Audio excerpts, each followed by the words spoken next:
주일에는 예수님께서 십자가에 죽으시고 3일 만에 부활하셔서 제자들에게 나타나셔서 제일 먼저 너희에게 평강이 있을지어다.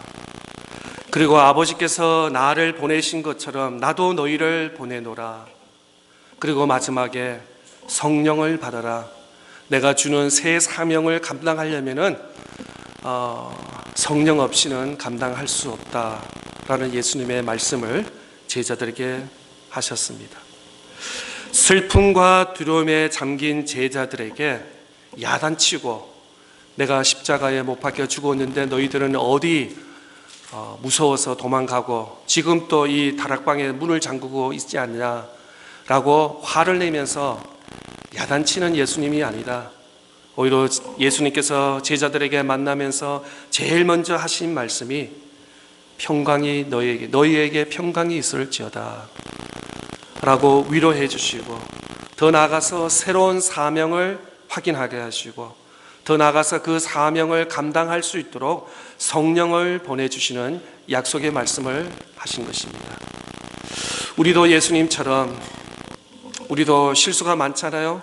지난 한 주간의 삶을 보면은 예수님, 하나님 나 이거 잘했어요 보다는 여러 가지 부족함이 많습니다. 아니 부끄럽습니다. 아니 고개 들 수 없습니다. 민망합니다 라는 것이 우리의 리스폰스가 아닌가 생각됩니다. 그런데 예수님은 한결처럼 야단치고, 그래 너 월요일날 이렇게 했지, 수요일날 너희 했지, 금요일날 이거 잘못했지, 나 다 알고 있어 라고 하시기보다는 오히려 우리에게 동일하게 제자들에게 나타나신 것처럼 평강과 성령 충만, 더 나아가서 우리에게 새로운 사명을 위탁하시는 주의 말씀이 우리에게 위로가 될 수 있기를 바랍니다. 성경에서 다 중요합니다. 창세기부터 시편, 말라기, 마태복음, 로마서, 계시록 다 말씀이 귀한 말씀이고 우리에게 뼈가 되고 살이 되고 또 우리 삶 속에 적용해야 될 말씀이 많이 있지만, 우리 박이구 장로님 잘 들리세요? 할렐루야, 아멘. 요즘 귀가 잘 안 들리신다고 그러시는데 몰랐어요.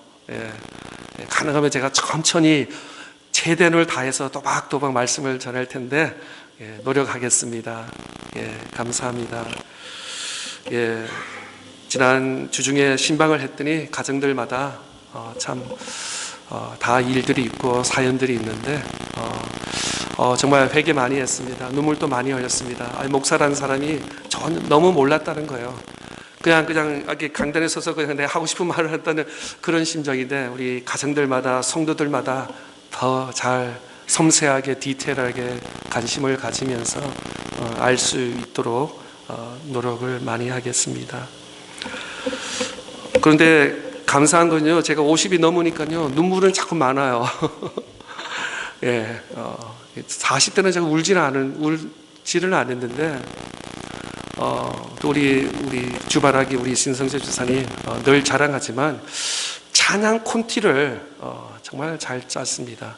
그래서 미리 항상 주중에 연락해요. 다음 주 무슨 설교하냐, 무슨 주제하냐, 그냥 막 괴롭히듯이 그래서 제가 막 빨리빨리 준비를 해야 됩니다. 우리 찬양 때도 마찬가지고, 그래서 정말 찬양 한 곡이라도 예배에 도움이 되려고 열심히 노력하는. 그래서 제가 앞자리 하면은 정말 눈물을 많이 흘립니다. 눈물이 많아야겠죠. 죄도 많고 연약한 사람이기 때문에. 다시 말씀드립니다. 성경에서 가장 핵심적인 신학적 사건들이 있다면은 창세기에 나타난 창조하신 하나님, 또 우리가 2주 전에 3주 전에 경험했던 십자가에 못 박혀 우리 인류를 대신해서 우리 인류를 구원하기 위해서 십자가에 못 박혀 죽으시고, 만약에 예수님이 십자가에 못 박혀 죽으시기만 하셨다면은 우리의 예배와 우리의 찬양과 우리의 믿음 고백이 아무 쓸모가 없다는 것입니다. 그런데 예수님께서 약속하신 대로 3일 만에 부활하셨다는 것입니다. 그런 의미에서 우리에게는 소망이 있습니다. 우리에게는 기쁨이 있습니다. 우리에게 희망이 있습니다.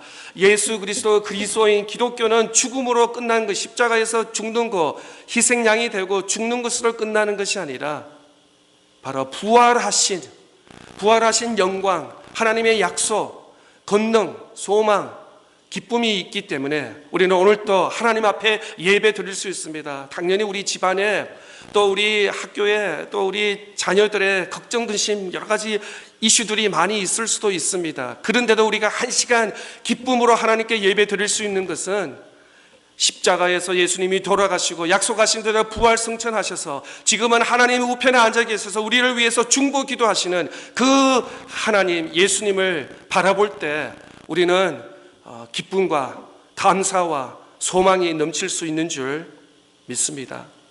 하나님께서 말씀으로 우주 만물을 창조하시고 하나님 아버지께서 우리를 이처럼 사랑하사 독생자 예수 그리스도를 십자가에 못 박히게 하시고 죄와 사망의 권세를 이기시고 약속대로 부활하신 예수 그리스도가 성경에서 가장 핵심적인 사건입니다.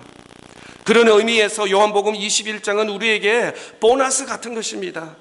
다른 복음서 마태, 마가, 누가복음은 예수 그리스도가 부활하시고 제자들에게 나타나시고 그걸로 끝입니다.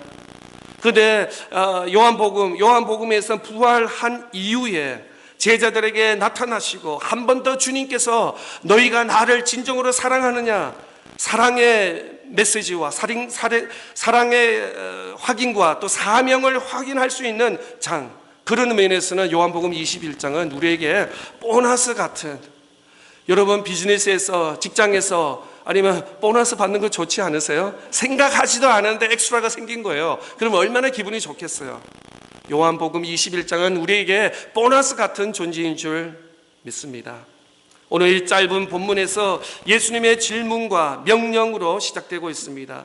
예수님께서 베드로에게 동일한 3번의 질문과 예수님께서 베드로에게 하신 명령의 말씀이 기록되어 있습니다. 부활 이후에 예수님께서 막달라 마리아에게 나타나시고 또 제자들에게 나타나셨습니다. 그리고 의심이 많은 도마에게 나타나셔서 눈으로도 확인하고 부활하신 예수님을 믿게 되었습니다. 아니, 십자가에 죽을 때까지만 하도록 가슴을 치면서 제자들은 나 줄 잘못 섰어. 뭐 예수님 지난 3년 동안 따라가시면서 뭐 하나 챙기려고 했더니 정말 내 재수가 없어서 정말 줄 잘못 섰어. 이제 이게 끝이야. 나는 다시 돌아가서 어부의 생활을 해야 되고 그냥 나는 루저의 라이프를 살 거야. 그런 절망과 실망에 가득 차여 있었습니다.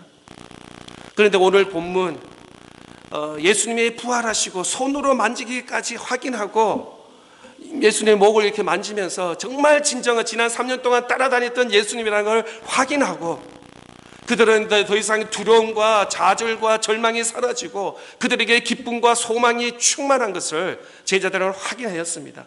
그만큼 부활이라는 것은 이거는 하나의 이벤트로 끝나는 것이 아니라 우리의 전 삶이 180도 뒤바뀌는 그런 혁명적인 것은 우리를 새롭게 할 수 있는 부활신앙. 지난주에도 말씀드렸지만 부활주일은 지난주 끝났다. 많은 일들이 있어서 그 찬양연습도 우리가 정말 힘들게 해서 끝나는 것이 아니라 그 순간부터 부활신앙을 가지고 우리가 매일매일 승리의 길을 걸어 나가야 될 줄 믿는 것입니다. 요즘은 좀 그런 것이 없은 것 같습니다. 옛날 제가 시카고에서 어릴 때부터 자랄 때 보면은 옷을 수선하는 거 있잖아요. 옷이 좀 뭐 사이즈를 익스텐드 한다든지 허리를 뭐 길이를 좀 줄인다든지 이런 거, 또 뭐 신발도 그냥 뒤에 밑창만 갈면은 또 6개월 1년 더 쓸 수도 있고, 또 전자제품도 가끔가다 고장 나잖아요. 그것들은 가서 수리 맡기면은 고쳐주시는 그런 아저씨들도 있었던 것을 기억하는데, 요즘에는 그 리페어, 수리하는 그런 가게들이 많이 없어요. 또 미국 뭐 생활 패턴이 그렇잖아요. 고장 나면 그냥 몇 번 on off 이렇게 할 수 있는 거 하다가 아예 버리고, 또 똑같은 뭐 라디오가 되든 알람 클락이 되든 뭐 간단한 전자제품이 되든 뭐 이렇게 살 것입니다. 어떻게 보면 또 고치는 것이, 리페어 하는 것이 더 인건비가 비싸니까 리페어 한다는 것이 또 부담이 될 수 있기 때문에. 제가 한번 질문하겠습니다. 나는 어떤 그 기계, 전자제품 고장 나면은 한 번, 두 번 플러그 인, 플러그 아웃, 온, 오프 하고 에잇 하고 그냥 버리는 사람 1번, 아니면 끝까지 스크루 드라이버 뺐다가 뭐 그냥 밤낮을 이틀 3일 동안 막 그냥 그래도 막 그냥 막 실험하면서 고치는 사람. 마음으로 손 드세요. 마음으로. 예.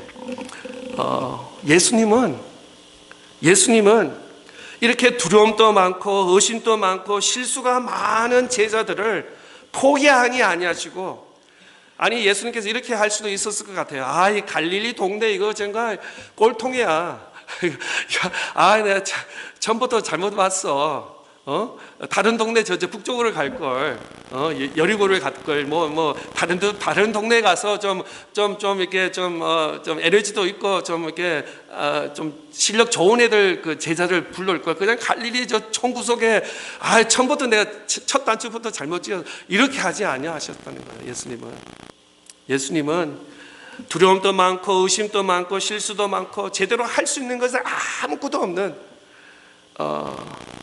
그런 제자들을 포기하지 아니하시고 버리지 아니하시고 끝까지 그들을 만지시고 끝까지 그들을 보완하시고 그들을 인도하시고 계속 encourage 하시고, 또 실패하면 다시 이렇게 한번 해봐, 이렇게 해봐 라면서 끊임없이 제자들을 세우시는 예수님의 손길, 예수님의 마음을 보게 됩니다.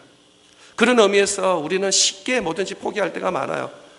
기계도 그렇고 사람 유대 관계도 그렇고 모든 것에서 이렇게 하다가 나 저 사람하고는 더 이상 이제 상종 안 할 거야, 저 인간하고는 안 할 거야 라고 우리는 너무나 이렇게 쉽게 포기할 때가 있지 않나. 그런데 예수님은 끝까지 사실 갈릴리 제자들 보면은 별로 내세울 게 없어요. 스테이터스라든지 학업이라든지 백그라운드라든지 이런 거 제대로 없어요. 그런데 어떻게 보면은 무에서 아무것도 할 수 없는 제자들을 하나하나 간섭을 가지시고 세우시고 일으키시고 위로하시는 그 예수님의 손길을 바라보게 됩니다. 가끔가다 운전하다가 보면은 under construction 사인이 있어요. 그러면 디토르해서 다른 길로 이렇게 가는데 그것이 우리의 모습이 아닌가요? under construction, still construction, still 하나님께서 우리를 만지신다는 거예요. 감히 우리가 나는 이제 완벽해, 하나님 더 이상 나한테 터치할 거 없어, 나는 완벽하게, 난 말과 행동과 실수하지 않는 사람이다, 누가 감히 하나님께 그렇게 말씀할 수 있을까요? 우리가 10년, 20년, 30년, 50년 그 이상 신앙생활을 하더라도 아직까지 우리는 주님 앞에 설 때는 너무나 부족함, 또 허물이 많은 우리 존재라는 것을 주님께 고백 아니할 수 없는 것입니다.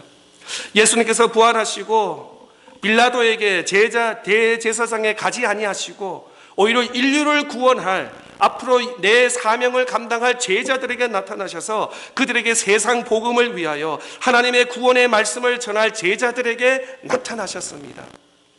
마태복음, 마가복음, 누가복음, 요한복음을 복음서를 보면은 예수님께서 많은 일들을 행하셨습니다. 많은 무리들 앞에서도 가르쳤었고, 또 많은 그 미러클, 이적들도 베푸셨고, 또 회당에서 가르쳐주고, 또 바리새인들과 논쟁도 많이 하셨습니다. 그런데 예수님의 포커스, 예수님의 집중은 누구였냐면 바로 제자들이었습니다. 12 제자를 위해서 이 땅에 3년 이상 동안 희생하시고 그 많은 시간을 보냈다는 것입니다. 오늘 본문을 말씀해 보면은 예수님께서 베드로에게 사랑의 문답을 3번이나 동일하게, 우리 복음서를 보면은 예수님께서 가끔가다 이렇게 말씀합니다. 진실로 진실로, I truly truly, 이렇게 2번 말하면은 이게 우리가 좀 눈에 불을 비춰서 좀 잘 해야 되는데, 예수님께서 내가 베드로야 나를 사랑하느냐, 동일한 똑같은 질문을 3번이나 반복하시는 말씀을 볼 때 아마 베드로 입장에서는 내가 베드로, 피를, 반석이라는 이 이름대로 걸맞지 않게 살지 않았나 하면서 아마 좀 자신이 아마 낙심과 절망과, 나는 정말 나 베드로는 정말 쓸모없는 인간이야, 아마 이렇게 자기 자신을 막 채찍하는 아마 그런 심정이 아니었을까. 그런데 예수님은 베드로를 책망하고 그냥 막 더 깔아내리려는 그런 의도는 전혀 아닙니다. 아니, 오히려 그들을 더 세우고 새로운 사명과 또 은혜를 더 끼치기 위해서 베드로와 이런 대화를 하고 있는 것을 보게 되는 것입니다. 첫째로 예수님께서 베드로에게 이 사람보다 나를 더 사랑하느냐라는 그 질문의 첫 번째 이유는 바로 베드로의 잘못을 용서해 주기 위해서입니다. 오늘 본문 15절, 16절, 17절 그들이 조반 먹은 후에 예수께서 시몬 베드로에게 이르시되 요한의 아들 시몬아 내가 이 사람들보다 나를 더 사랑하느냐 하시니 이르되 주님 그러하나이다. 내가 주님을 사랑하는 줄 주님께서 아시나이다. 이르시되 내 어린 양을 먹이라 하시고 또 두 번째 이르시되 요한의 아들 시몬아 내가 나를 사랑하느냐 하시니 이르되 주님 그러하나이다. 내가 주님을 사랑하는 줄 주님께서 아시나이다. 이르시되 내 양을 치라 하시고 세 번째 이르시되 요한의 아들 시몬아 내가 나를 사랑하느냐 하시니 주께서 세 번째 내가 나를 사랑하느냐 하심으로 베드로가 근심하여 이르되 주님 모든 것을 아시오매 내가 주님을 사랑하는 줄을 주님께서 아시나이다. 예수께서 이르시되 내 양을 먹이라. 예수님께서 왜 동일한 질문을 세 번씩이나 똑같이, 아니 베드로가 뭐 귀가 안 들려서 그런 것도 아니고 어떤 포인트를 짚기 위해서, 그러나 세 번의 동일한 질문에는 나름대로 이유가 있었던 것을 보게 되는 것입니다.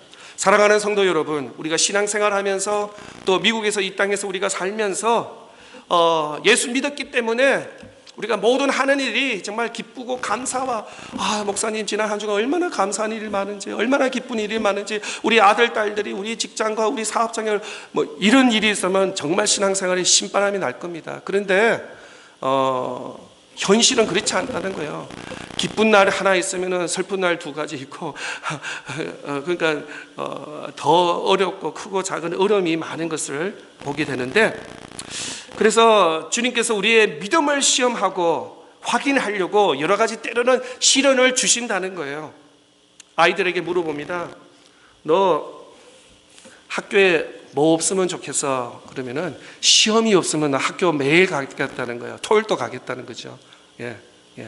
애들한테는 퀴즈, exam, 테스트 이런 것이 굉장히 부담이 되는 모양이에요. 또 시험 없는. 근데 학교 입장에서는, 행정 입장에서는 시험을 쳐야지 A 학생인지 B 학생인지 C 학생인지 이걸 뭐 좀 이렇게 나눌 수 있잖아요. 그죠? 다 A 학생 주면 얼마나 좋겠어요. 그런 날이 올 줄 믿습니다. 왜 B가 생겼지? 왜 C가 생겼지? 그죠? 그런 거 없이 그냥 학교 그냥 출석하면은 다 A 학생이면 좋겠어요. 우리 믿음의 성도들도 하는 일들마다, 가정들마다, 직장들마다, 사업장들마다 다 번창하고 다 좋은 일이 있으면 얼마나 좋겠어요. 그런데 현실과 사실은 다 그렇지 않다는 거예요. 때로는 주님께서 우리를 시련을 주십니다.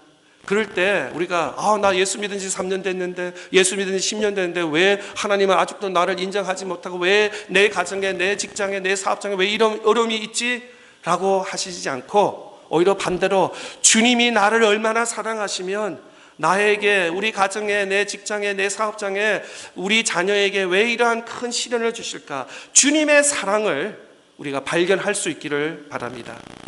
이 크리스찬과 넌 크리스찬의 차이점이 뭐냐면, 넌 크리스찬들은 일들을 마치면서 나 재수가 없었어, 나 이거 피할 걸 라고 하지만, 때로는 우리에게 시련과 아픔과 어려움이 있는 이유는 하나님이 우리를 사랑하시기 때문에, 예수님이 얼마나 우리를 사랑하시면 때로는 이런 시련을 통해서 우리의 사랑을 회복하신다는 것을 우리는 발견해야 되는 것입니다. 주님의 용서의 표현, 또 변함없는 사랑의 증언을 우리는 깨달아야 될 줄 믿습니다. 그래서 사도 야고보는 이렇게 말씀하고 있습니다. 내 형제들아, 너희가 여러 가지 시험을 당하더는 온전히 기쁘게 여기라. 이는 너희 믿음이 시련을 인내를 만들어 내는 줄 너희가 알미라. 하나님 예수 그리스도를 영접한 우리 모든 그리스도인들에게는 때로는 아픔과 시련과 위험한 순간이 있을 때 그것이 단순히 하나님의 사랑에 멀어지는 대상이 아니라 오히려 하나님의 사랑에 더 확인하는 그 은혜의 사랑의 시간이 될 수 있기를 바랍니다. 예수님께서 베드로에게 이르시되 요한의 아들 시몬아 내가 이 사람들보다 나를 더 사랑하느냐? 예수님께서 다른 제자들보다 나를 사랑하느냐라고 질문하고 계신다는 것입니다.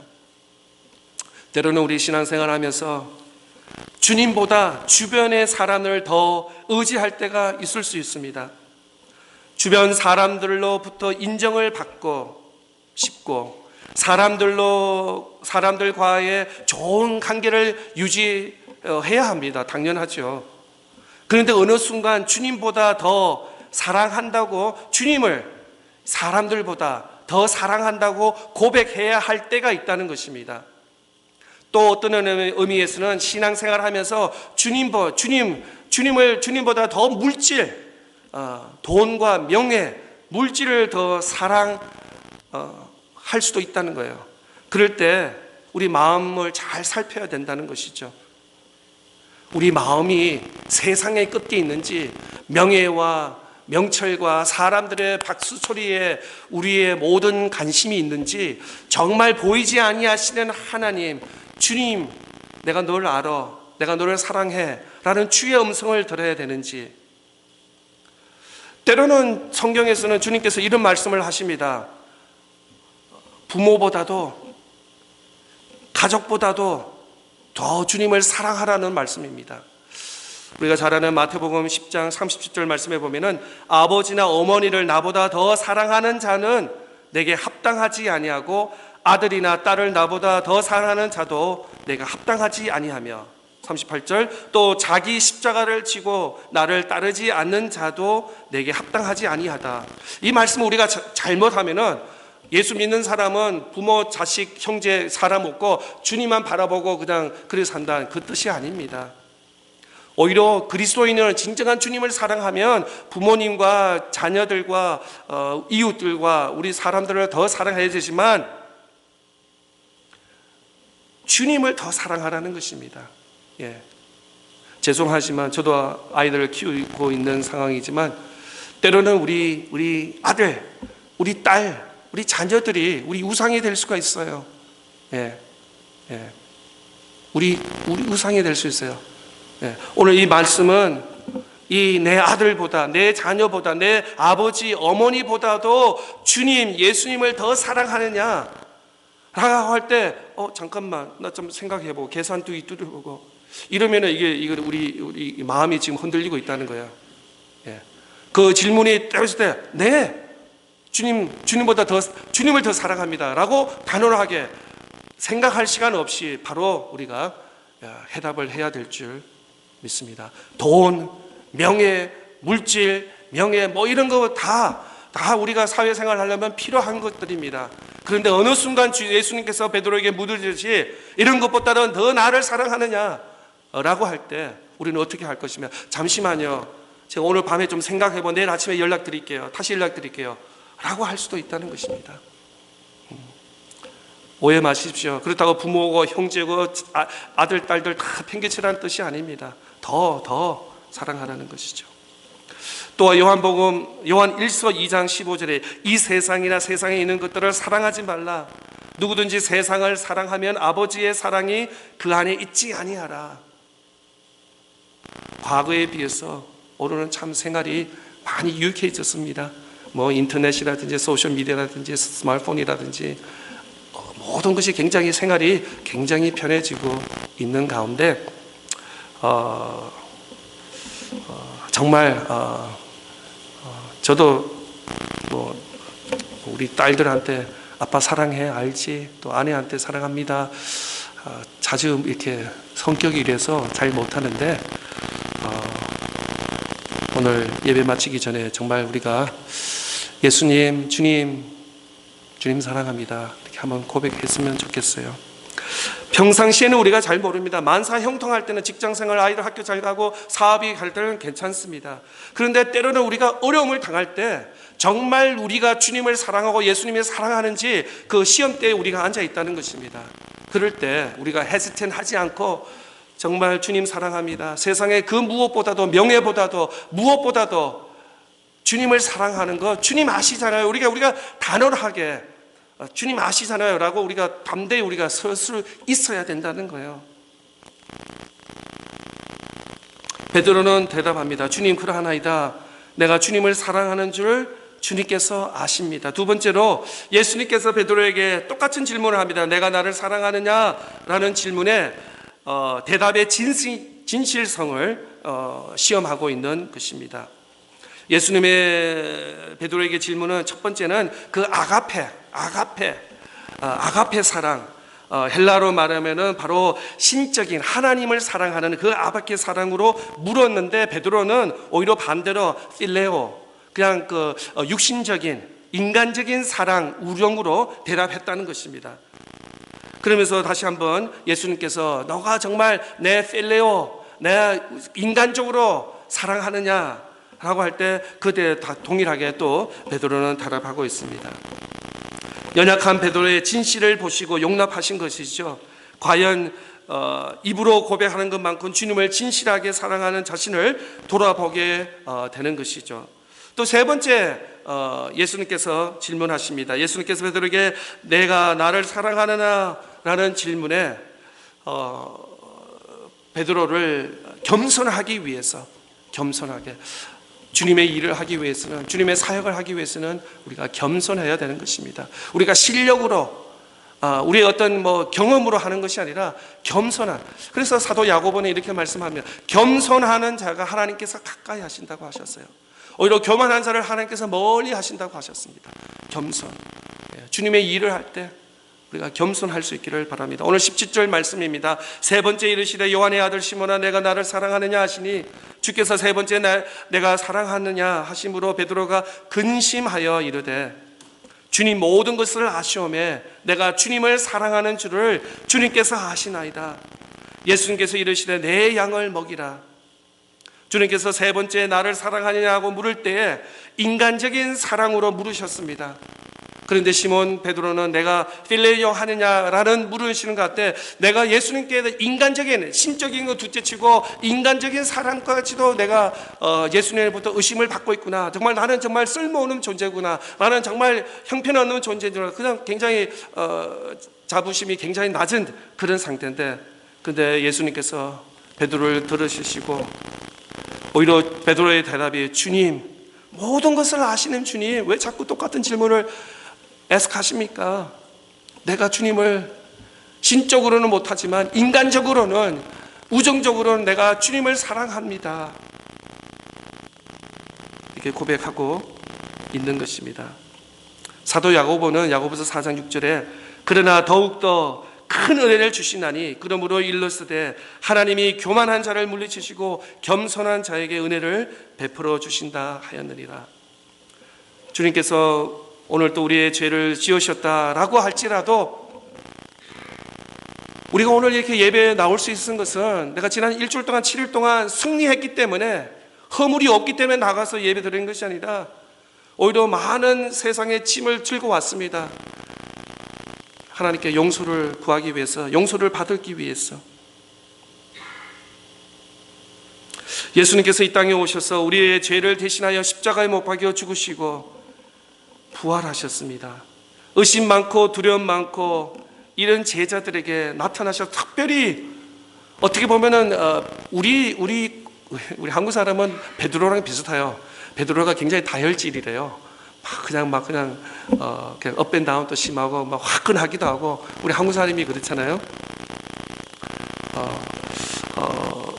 그런데도 베드로에게 찾아오셔서 내가 세상의 이 모든 것보다도 나를 사랑하느냐 라고 예수님께서 이렇게 질문하고 있습니다.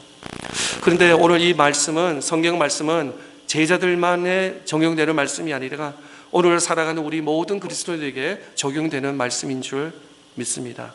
아니, 예수님께서 아무개 너 날 사랑해? 라고 질문하실 때 우리가 네 주님, 내가 주님을 사랑하는 거 주님이 아시잖아요. 단호하게 자신 있게 우리가 대답할 수 있기를 바랍니다. 내가 이 세상에 그 무엇보다도 주님을 사랑합니다. 베드로처럼. 베드로 보면은 정말 허물이 많잖아요. 실수도 많잖아요. 로마 군인이 무서워서 3번이나 저 예수님 모른다고 3번이나 부인한 사람이에요. 그런데도 예수님이 뭐가 아쉬워서 그렇게 배신을 그냥 밥 먹듯이 하는 그에게 나타나셔서 네, 성령도 받고 내가 다 못한 이 사역들을 너에게 준다 라고 하실 때는 정말 예수님께는 얼마나 리스크가 많을 거예요. 어떻게 보면 이거는 100% 실패 작업이에요. 그런데 오늘날 2026년 보세요. 이 그냥 볼 것 없는 제자를 통해서 전 세계에 아주 완성은 안 됐지만 복음이 지금까지 땅끝까지 전파되는 모습을 보게 됩니다. 특히 우리가 이 땅에 살면서 또 신앙생활하면서 죄송합니다. 교회 바쁘잖아요. 그죠? 교회도 바쁘고 여러분의 직장도 바쁘고 사업장도 바쁘고 여러분의 자녀들 양육한다고 얼마나 아이들 그냥 밤낮으로 주말마다 또 주중에도 또 뭐 우리 어떤 조직적인 교회다 보니 또 이런 일들은 해야 되고 하니까 그런데 바르마이는 그런 것 같습니다. 정말 우리가 예수님을 사랑하는지 주님을 사랑하는지 주님 사랑하는 마음이 있다면 우리가 찬양 드리는 또 크고 작은 봉사 이런 것들이 주님 다 아신다는 것이죠.